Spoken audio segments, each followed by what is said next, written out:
తప్పును మన్నించు స్వామి, నా తప్పును మన్నించు రామా అని ఆంజనేయుడు ఈ విధంగా బాధపడుతుంది. రామా రామా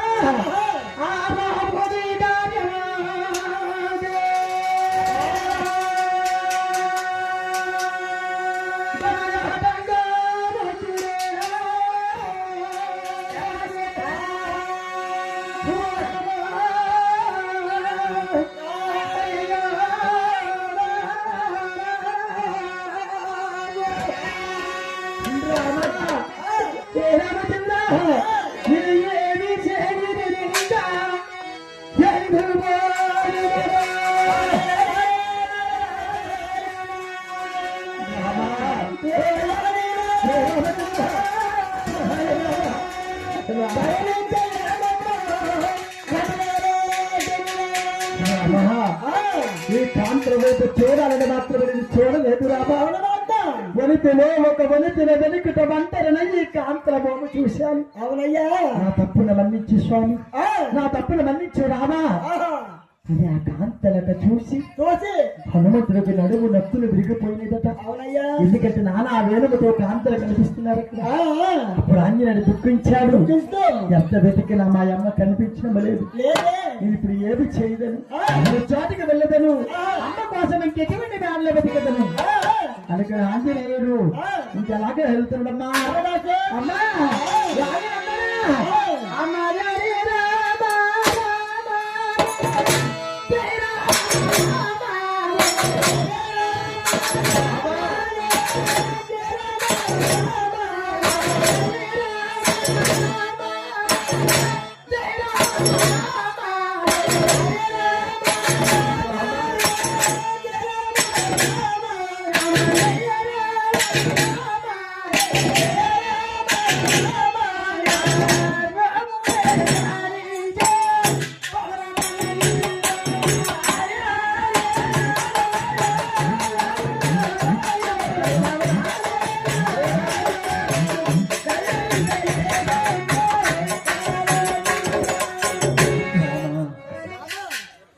అని రాముని ధ్యానించాడు.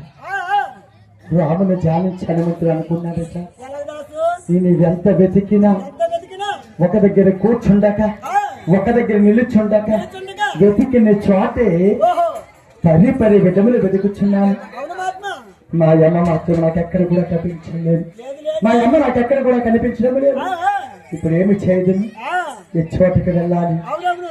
ఆయన హనుమంతుడి విధముగా బాధపడే సమయంలో హనుమంతుడికి ఒక ఆలోచన కలిగిందట. దశరథా, నీతి శాస్త్రములు పెద్దలు ఒక మాట అంటారు. ఏమంటారా? 66 చికల కన్నా 33 మెట్లుంటే చాలా కష్టమట. ఏం తెలుసా నీకు? ఏం తెలుసు అంటే? అయ్యా, ఓహో మెట్లంటే కొండలా? అయ్యా, మెట్టలంటే కొండల కాదు దాసు. మెట్టలంటే ఇప్పుడు కాలమానం మారిపోయింది. ఇప్పుడు మెట్టలు అనేది మర్చిపోయారు.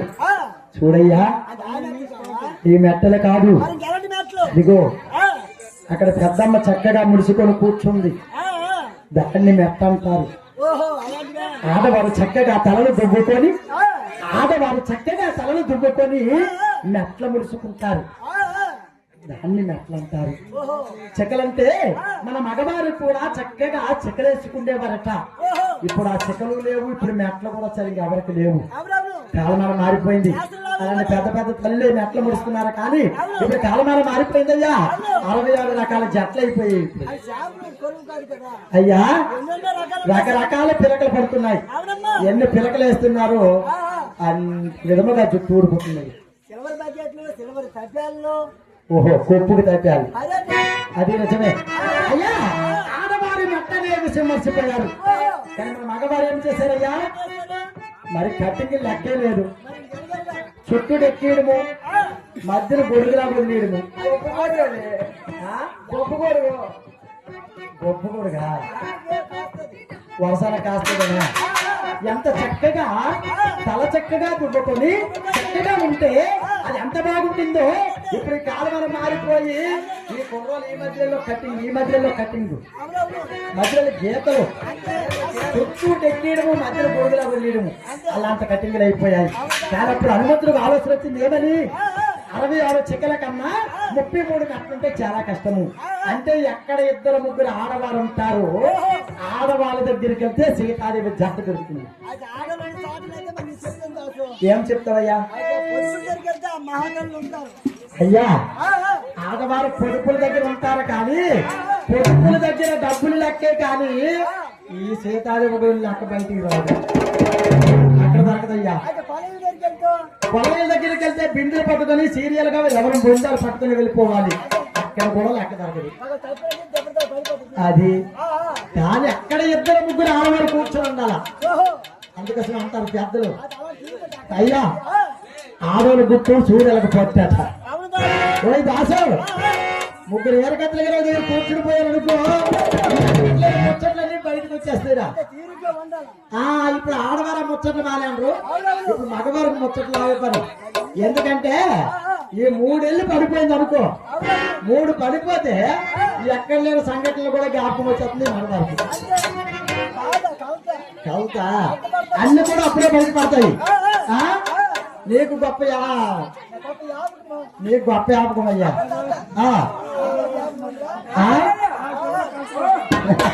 అయ్యా మనోడు గొప్ప జ్ఞాపకం. చాలా కష్టపడతావు అయ్యా. కానీ హనుమంతుడు ఏం చేశాడమ్మా? ఎక్కడ ఆడవారంటే అక్కడికి వెళ్ళాలి, అంటే అక్కడికి వెళ్తే బాగుంటుంది అని హనుమంతుడు ఆలోచించాడట. ఎక్కడికి బయలుదేరడమ్మా? రాయనన్నారా? అమ్మా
హనుమంతుడు ఊరికి చూడు చక్కని ఒక బావి ఉందరా. పోయి దాసు బావికి వెళ్తే సీతాదేవి జాడి దొరుకుతుంది. అక్కడ ఎలా దొరుకుతుంది అంటే ఒకసారి చూడయ్య దాసు. 3 అమ్మాయిలు కూర్చోండి రా, కింద కూర్చో వస్తాను. గడ్డలకి సీలు పెట్టేసి చెట్లు వేసుకుంటారు. రేటు కూలిగా పంచుకుంటారు నా మాత్రం. అయ్యా కూలిగా పంచుకుంటున్నారు వాళ్ళు. ఎంతప్పుడు కాదా అయ్యా? ఆయన ఏమి చేశాడమ్మా? అమ్మా అమ్మ కూలికి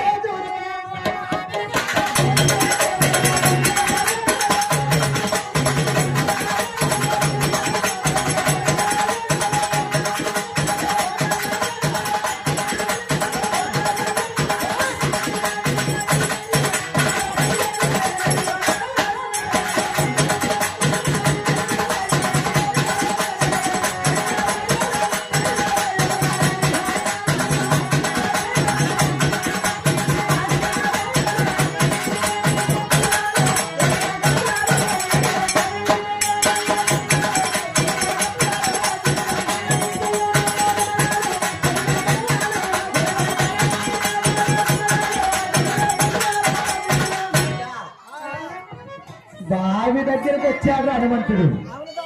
బావి దగ్గరకు వచ్చేసరకు ఆ బావి ఎలా ఉన్నదమ్మా?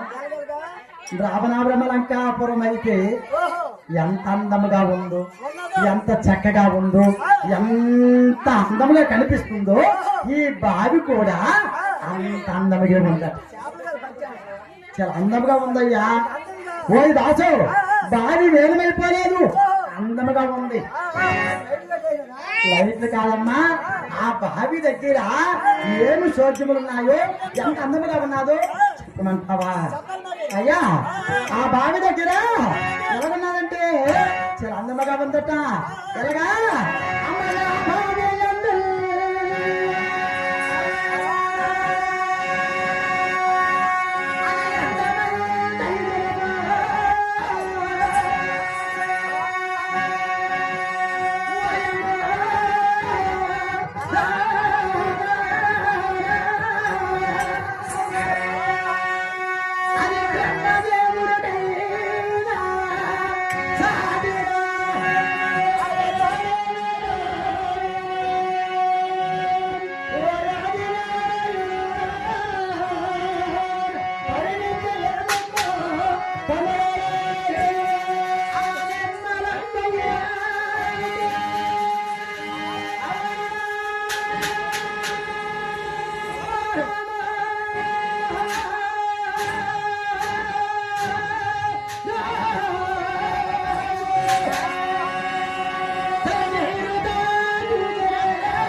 బా